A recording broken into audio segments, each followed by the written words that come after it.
அனைவருக்கும் அன்பு வணக்கங்கள்.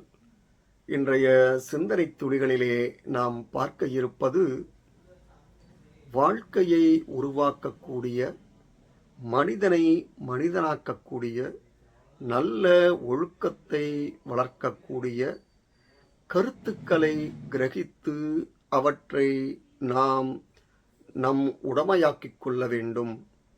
நீ 5 உயர்ந்த கருத்துக்களை கிரகித்துக் கொண்டு அவற்றை நீ உன்னுடைய வாழ்க்கையிலும் நடத்தையிலும் ஊடுருவி நிற்கச் செய்தால், ஒரு பெரிய புத்தகசாலை முழுவதையும் மனப்பாடம் செய்திருப்பவனை விட நீயே அதிகம் கல்வி கற்றவனாய் ஆவாய் என்கிறார் சுவாமி விவேகானந்தர்.